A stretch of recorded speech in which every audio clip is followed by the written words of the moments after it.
पहा, लक्ष द्या. आज आपण पाहणार आहे चिन्हांच्या क्रिया या संदर्भातले बेसिक क्वेश्चन. आता प्रश्न कशा पद्धतीचे येतात, त्याच्यानंतर सर याची गरज काय पडते, या सगळ्या बाबींचा आपण या ठिकाणी विचार करणार आहे. क्वेश्चन सोडवत असताना परीक्षेमध्ये तुला या घटकांचा त्या ठिकाणी गरज पडते. कधी कधी पोलीस भरतीला, सरळ सेवेला डायरेक्ट क्वेश्चन चिन्हांच्या संदर्भातले विचारले जातात. नेमकं हे काय असतं पाहून घ्या. शाळेत आपण असताना आपल्याला सर सांगत होते, जर या ठिकाणी वजा असेल गुणिले वजा असेल तर त्या ठिकाणी येणारं उत्तर अधिक मध्ये येतं, असं सर सांगत होते त्यावेळेला. अशा बऱ्याचशा कुठाने होते, वजा गुणिले अधिक बरोबर वजा, त्याच्यानंतर अधिक गुणिले वजा बरोबर वजा. अशा पद्धतीच्या चिन्हांच्या क्रिया आपण त्यावेळी पाहिल्या, परंतु ते लक्षात ठेवण्यासाठी थोडंसं कठीण वाटतं आणि त्याच्यामुळे आपल्या त्या ठिकाणी उत्तर सोडवत असताना चिन्ह चुकीनं प्लसच्या ठिकाणी मायनस, मायनसच्या ठिकाणी प्लस होतं आणि त्याच्यामुळे आपला परीक्षेत मार्क जाऊ शकतो. आता हा व्हिडिओ पाहिल्याच्या नंतर चिन्हाच्या बाबतीतली कुठलीच संख्या त्या ठिकाणी शंका तुम्हाला त्या ठिकाणी राहणार नाही. त्याच्यासाठी व्हिडिओ लक्षपूर्वक त्या ठिकाणी पहा. लक्ष द्या, या पद्धतीचा अभ्यास आपल्याला नाही करायचा. आपल्याला शॉर्ट मध्ये चिन्हांच्या क्रियांची बेरीज आणि वजाबाकी कशा पद्धतीने करायची, गुणाकार आणि भागाकार कसा राहतो हे पाहायचं. लक्ष द्या, जर चिन्हांच्या क्रियांच्या संदर्भात बेरीज आणि वजाबाकी या संदर्भातला जर काही क्वेश्चन असेल, नीट लक्ष द्या. लक्षात येतं आपल्या बेरीज करायचं का वजाबाकी करायचं, या दोन्हीपैकी कुठली क्रिया आहे हे प्रश्न दिल्यावरती लक्षात येतं. पण लक्षात ठेव, जर तुला चिन्हांच्या बाबतीतली बेरीज आणि वजाबाकी असा जर काही क्वेश्चन असेल तर सगळ्यात महत्वाचं पाहायचं काय, लक्ष दे काळजीपूर्वक. चिन्ह जर समान असतील तर करायची बेरीज. चिन्ह जर विरुद्ध असतील, चिन्ह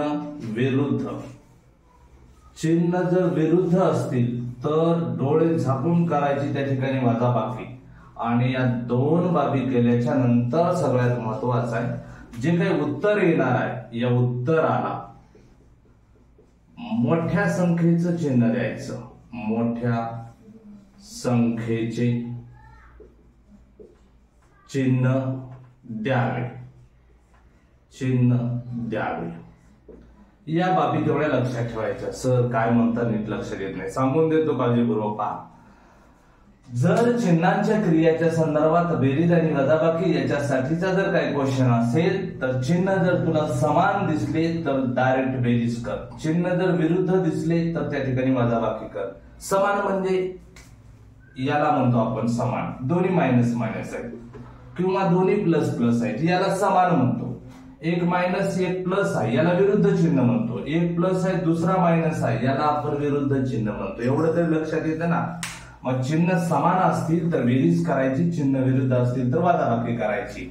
हे केल्याच्या नंतर जे काही उत्तर आहे त्या उत्तराला मोठ्या संख्येचं चिन्ह द्यायचं, हे मात्र लक्षात ठेवायचं. आता जाऊ, आपल्याकडे क्वेश्चन टोटल 6 आहेत इथं दिलेले.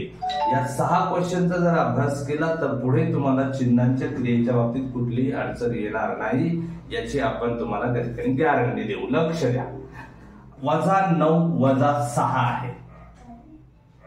बेरीज करायची का वजाबाकी करायची हा प्रश्न आपल्याला त्या ठिकाणी पडतो. पण लक्षात घे, चिन्ह कसे त्या ठिकाणी चिन्ह दोन्हीचे मायनस मायनस आहे. मग चिन्ह जर समान असतील तर काय करायला सांगितलं, बेरीज करा. 9 ची 6 ची बेरीज करा. 9 + 6 होतात किती, 9 आणि 6 15. बेरीज केली आपण, आन्सर आलं 15. परंतु इथं सांगितलेली गोष्ट नीट लक्षात ठेवायची दादा, नाही तर तुझा कार्यक्रम झाला म्हणून समज. उत्तराला मोठ्या संख्येचं चिन्ह द्यावं. या दोघांपैकी मोठं कोण आहे रे, या दोघांपैकी मोठा 9 आहे. 9चं चिन्ह काय आहे, मायनस आहे. झालं तुझं उत्तर. या संदर्भातला आन्सर तुझं किती आलं, -15. चिन्ह समान असतील तर बेरीज करा, उत्तराला मोठ्या संख्येचं चिन्ह द्या. ओके. दुसरा क्वेश्चन पहा. चिन्ह समान आहेत का, 1 2 3 4 सर्व चिन्ह समान आहेत. मग चिन्ह समान असल्यावरती काय करायची, डायरेक्ट बेरीज करायची. 8 आणि 4 12 आणि 3 15 आणि 2 किती होतात 17च का? 8 आणि 4 12 13 14 15 16 17 17 आले. इथं सांगितले लक्षात ठेव, उत्तराला मोठ्या संख्येचं चिन्ह, याच्यापैकी मोठं कोण आहे? 8 आहे, याचं चिन्ह आहे -17. हे झालं या प्रश्नाचं आन्सर. तिसरा पाहून घेऊ, लक्ष दे. या ठिकाणी सर काही चिन्ह समान आहेत, काही चिन्ह त्या ठिकाणी विरुद्ध आहेत. लोड घेऊ नको, 2 संख्या हे बघ, 49 - 4 या पहिल्या दोघांची क्रिया करून घे. 49 काही नाही चिन्ह म्हणजे इथं असतं प्लस, इथं काही नाही याचा अर्थ काय आहे? इथे बेरीज असते. हे बेरीज आणि हे वजाबाकी, चिन्ह विरुद्ध आहे. चिन्ह विरुद्ध असतील तर काय? वजाबाकी करायचं आहे. मोठ्या संख्येतून लहान संख्या वजा कर. 49 मधून 4 वजा केले, 49 मधून जर 4 वजा केले तर किती उरतील? 45 उरतील. या दोघांचं चिन्ह कोणतं द्यायचं? मोठ्या संख्येचं चिन्ह +45. लिहायची गरज आहे का? नाही लिहायची गरज. पुढची संख्या लिही -99. आता या दोघांमध्ये चिन्ह पाहून घे. 45 99 हे काही नाही म्हणजे प्लस आहे, हे मायनस आहे. या ठिकाणी चिन्ह कसे आहेत? विरुद्ध आहेत. चिन्ह विरुद्ध असतील तर वजाबाकी. मोठ्या संख्येतून लहान संख्या वजा करा. 99 मधून 45 वजा केले, किती राहतात रे बाबा? 9 मधून 5 वजा केले तर 4 उरतील. त्याच्यानंतर 9 मधून 4 वजा केले तर किती उरतील? 9 मधून जर 4 वजा केले तर 5 उरतील. आता चिन्ह द्यायला नाही विसरायचं. उत्तर आलं की मोठ्या संख्येचं चिन्ह द्या म्हटलं. मोठ्या संख्येचं चिन्ह मायनस आहे, इथं उत्तर येईल या दोघांचं -54. पलीकडे एक संख्या राहिली +7, खाली घे +7. आता बघ या दोघांमध्ये चिन्ह काय आहे? या दोघांमध्ये चिन्ह आहे त्या ठिकाणी विरुद्ध. विरुद्ध असेल तर वजाबाकी करा. पाहून घ्या, चिन्ह विरुद्ध असेल तर वजाबाकी. मोठ्या संख्येतून लहान संख्या वजा कर. 54 मधून 7 वजाबाकी येत नसेल तर साईडला घे. 54 - 7, 14 मधून 7 वजा केले 7, इथला 1 दिला होता, इथं राहिले 4. उत्तर येईल तुझं 47. मोठी संख्या कोणती आहे? 54 आहे. 54चं चिन्ह काय? मायनस आहे. इथं तुझं उत्तर चिन्हांच्या क्रियेच्या बाबतीत किती येईल? -47. लक्षात घ्यायचं, चिन्ह समान बेरीज, चिन्ह विरुद्ध वजाबाकी, या दोन्ही क्रिया करताना मोठ्या संख्येचं चिन्ह उत्तराला द्यायचं. याचं उत्तर अशा पद्धतीने येईल. खाली पाहून घेऊ. आता इथं जर पाहिलं तर काहीच नाही, याचा अर्थ त्या ठिकाणी प्लस आहे, बाकीचे सर्व मायनस आहेत. याला सोडवताना या पद्धतीने बी सोडवू शकतो किंवा डायरेक्ट बी करू शकतो. कसं? जेवढे मायनस आहेत त्यांना पाहून घे. पहिल्यांदा सगळ्यांचे चिन्ह समान आहे. समान असतील तर चिन्ह समान बेरीज, सगळ्यांची बेरीज कर. 45 47 2, 45 47 2 किती होतात? 45 45 90, 90 आणि हे 2 92, 92 आणि 2 किती झाले रे बाबा? 94 झाले. या सगळ्यात मोठं कोण आहे? 47 आहे, याचं चिन्ह दे -94. अलीकडे काय? +99, इथं 99. याचं चिन्ह काय नाही म्हणजे अधिक असेल. हे प्लस आहे, हे मायनस आहे. इथं परत चिन्ह विरुद्ध आले. विरुद्ध आले तर त्या ठिकाणी काय करायची? वजाबाकी. बघून घ्या, 99 मधून 94 जर वजा केले तर उरतील किती? 5. मोठ्या संख्येचं चिन्ह प्लस, लिहायची गरज नसते. याचा आन्सर हे असेल. क्वेश्चन 5वा, -10 + 2 चिन्ह विरुद्ध. चिन्ह विरुद्ध असतील तर वजाबाकी. मोठ्या संख्येतून लहान संख्या वजा. 10 मधून 2 वजा केलं तर 8 उरतील. मोठ्या संख्येचं चिन्ह रे -8. हे याचं आन्सर असेल. लास्ट क्वेश्चन, 90 - 125 चिन्ह कसे विरुद्ध आहेत. मोठ्या संख्येतून लहान संख्या वजा कर. पहिलं लहान असेल नंतर मोठी असेल, पहिलं मोठी असेल नंतर लहान असेल. मोठ्या संख्येतून छोटी वजा कर. 125 मधून जर 90 वजा केली तर उरतात दादा 35. मोठी संख्या कोणती आहे? मायनस. याचं उत्तर असेल त्या ठिकाणी किती? -35. लक्षात घ्या, चिन्हांच्या क्रिया करत असताना जर चिन्ह समान असतील तर बेरीज करा, चिन्ह विरुद्ध असतील तर वजाबाकी करा. हे दोन्ही करत असताना येणाऱ्या उत्तराला मात्र मोठ्या संख्येचं चिन्ह दे. चला, सरळ तुमचे प्रश्न त्या ठिकाणी क्लिअर होतील, यात बिलकुल सुद्धा शंका नाहीये. पाहू अजून 2-3 उदाहरण, नंतर जाऊ चिन्हांच्या क्रियामध्येच गुणाकार आणि भागाकार जर आला असेल तर कोणतं चिन्ह द्यायचं सांगून देतो, पाहून घे.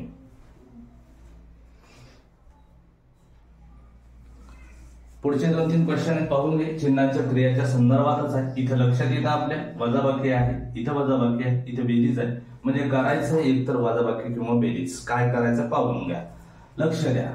याचं उत्तर काय येतं याच्याबद्दल बऱ्याच पोरांचा संभ्रम राहतो. मी सांगितलेली गोष्ट लक्षात ठेव. चिन्ह समान आहेत का विरुद्ध आहेत बघून घे.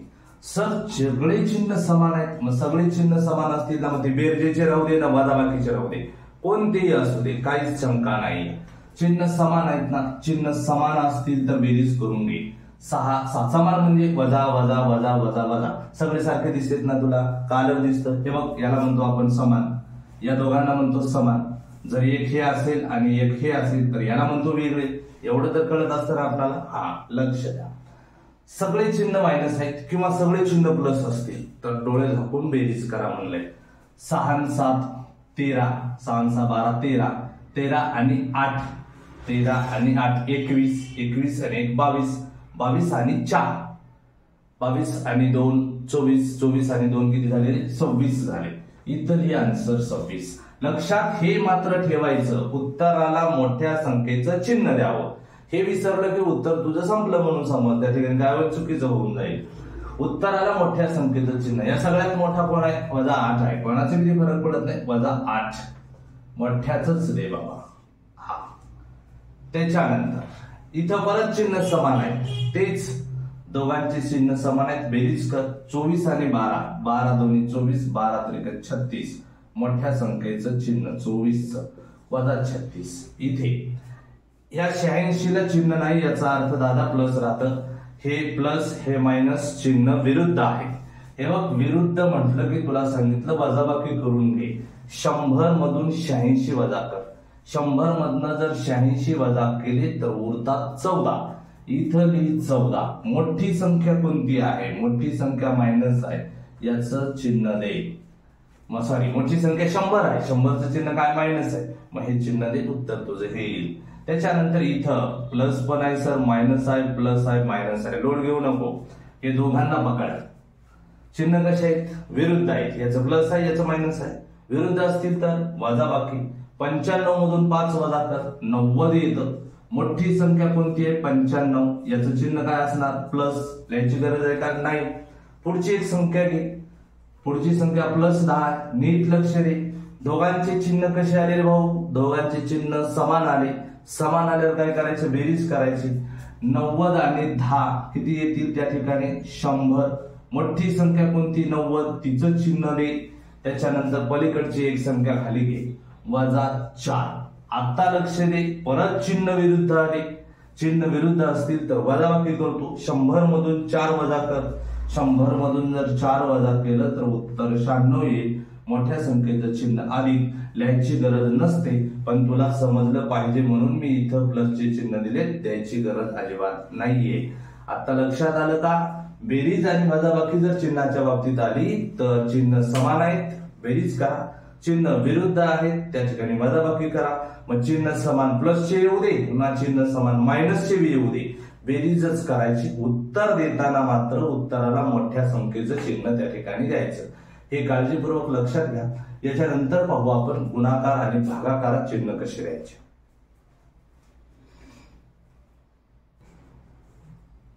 पहा, आता पाहिजे चिन्हांच्या संख्यांचा गुणाकार आणि भागाकार कशा पद्धतीने करायचा. इथे गुणाकाराचे क्वेश्चन दिले तुला, 1 2 3 4 5.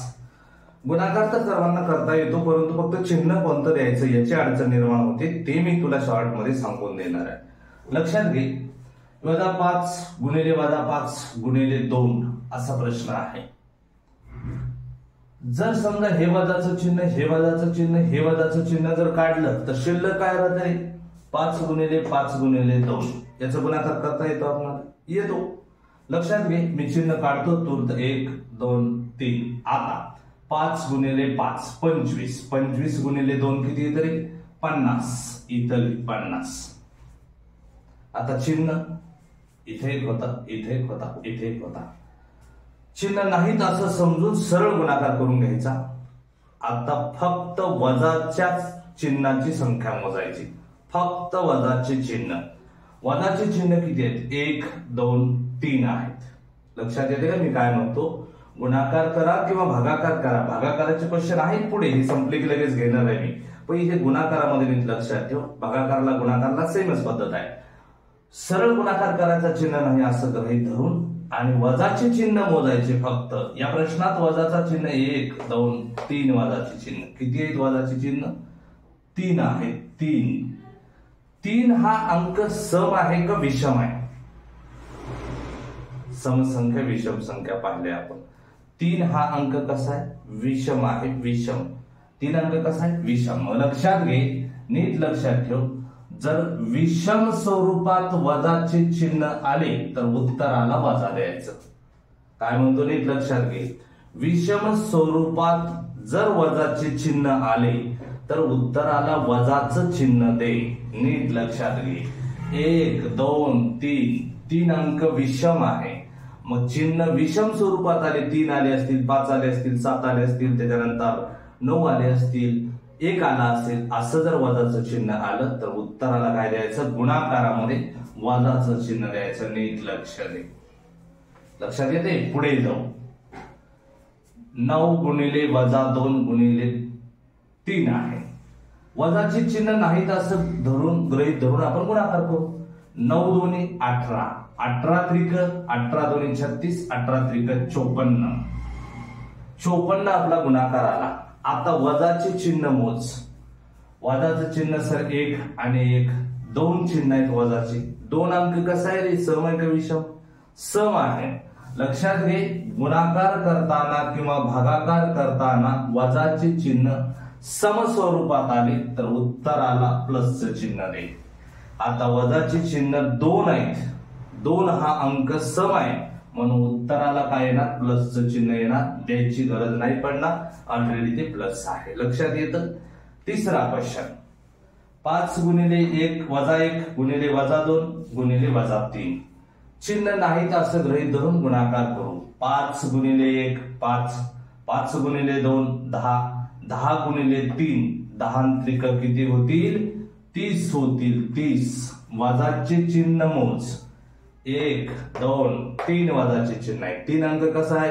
विषम। विषम असेल तर काय दे म्हणलं उत्तराला? मायनस दे। पुढे जाऊया सर, इथे तर भरपूर चिन्ह आहेत, पहिले गुणाकार करून घे। 2 गुणिले 2 गुणिले 3 गुणिले 1 गुणिले 2 बेदोनी 4, 4 त्रिक 12, 12 1 12, 12 दोन्ही 24, उत्तर आलं आपलं 24। वजाचे चिन्ह मोज।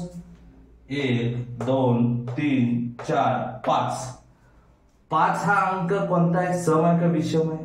विषम आहे। विषम असेल तर काय म्हटलं? उत्तराला काय दे? वजाचं चिन्ह दे।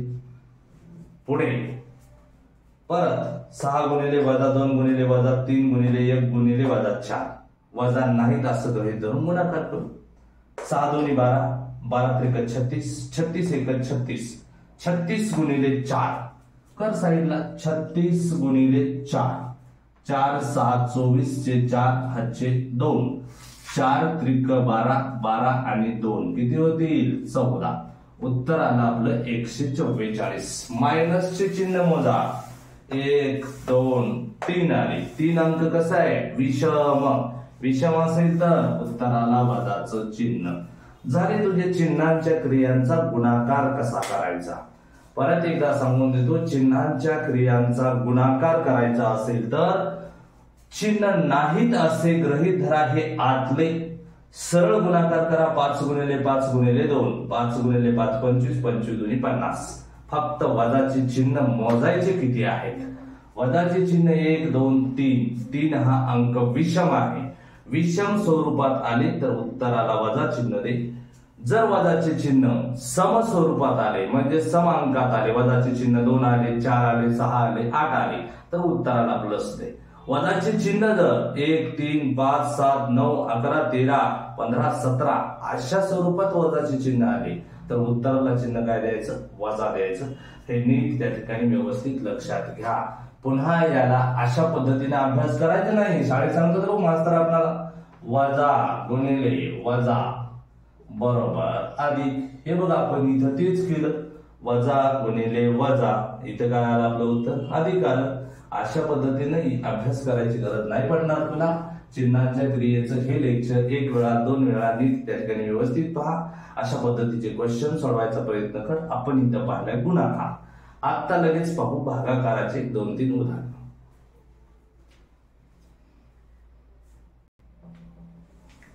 पाहून घे, इथं आहे 48 भागिले वजा 12, वजा 9 भागिले वजा 3, 45 भागिले 15, वजा 25 भागिले वजा 5, वजा 18 भागिले 6. आपल्याला चिन्हांचा भागाकार कशा पद्धतीने करायचा हे पाहायचं आहे. आत्ताच आपण गुणाकाराच्या बद्दल पाहिलं की बाबा गुणाकार करताना सरळ गुणाकार करून घे, चिन्ह नाही असं गृहीत धरून फक्त वजाचे चिन्ह मोज. वजाचे चिन्ह समस्वरूपात आले तर उत्तराला प्लस चिन्ह दे, वजाचे चिन्ह विषम स्वरूपात आले तर उत्तराला त्या ठिकाणी काय दे, वजाचं चिन्ह दे. अशा पद्धतीने आपण त्या ठिकाणी सांगून दिलेलं होतं. आता परत एकदा भागाकाराच्या बाबतीत बघू. भागाकाराला पण तेच कंडिशन आहे. 48 ला 12 ने भाग, वजाचं चिन्ह नाही असं गृहीत धरून 48 ला 12 ने भागलं तर 12 चोक 48, उत्तर 4 येतं. वजाचं चिन्ह मोज, वजाचं चिन्ह किती आहे, 1 आहे. सम आहे का विषम आहे, 1 अंक विषम आहे. विषम स्वरूपात आले तर उत्तर मायनस येईल. पुढे 9 ला 3 ने भाग, 3 त्रिक 9, वजाचे चिन्ह किती आहेत, 2 आहेत. 2 अंक सम का विषम, 2 अंक सम, मग उत्तराला काय प्लस लिहायची गरज आहे का, नाही. 45 ला 15 ने भाग, इथं वजाचे चिन्ह आहेत का, नाही. मग त्याचा विचारच नाही करायचा आपण, फक्त वजाचे असतील तर मोजायचे. डायरेक्ट 45 ला 15 ने, 15 ने 45 ला भागलं तर उत्तर 3 येतं. वजाचे चिन्ह आहेत का, नाही. दोन्ही प्लस आहेत, मग या उत्तराला काय असेल, प्लसच असेल. काय लोड घ्यायची गरज नाही. वजाचे असतील तर मात्र तुला त्या ठिकाणी चिन्ह देताना त्रास होणार. दोन्ही प्लस असतील तर उत्तर प्लसच येईल. पाहून घे, 25 ला 5 ने भागायचं, 25 ला 5 ने भागलं तर उत्तर 5 येतं. वजाचे चिन्ह मोज, फक्त वजाचे चिन्ह किती, 2 अंक सम का विषम, सम, मग उत्तराला प्लस येईल. त्याच्यानंतर 18 ला 6 ने भागा, 6 ने 18 ला भागलं, 6 त्रिक 18, वजाचे चिन्ह किती आहे, 1च आहे 18 ला. 1 अंक कसा आहे, विषम आहे. विषम असेल तर उत्तराला वजा. याच्यातून आपल्या लक्षात येतं की गुणाकार आणि भागाकार करत असताना सरळ भागाकार करणे, सरळ गुणाकार करणे, फक्त वजाचे चिन्ह मोजणे. वजाचे चिन्ह समस्वरूपात तर उत्तराला प्लसचं चिन्ह, वजाचे चिन्ह विषम स्वरूपात आले तर उत्तराला मायनस चिन्ह. ठीक आहे, समजलं असेल. लाईक, शेअर, सबस्क्राईब आठवणीने करा. हे व्हिडिओ परत पहा, चिन्हांच्या क्रियेची अडचण येणार नाही. Okay, thank you.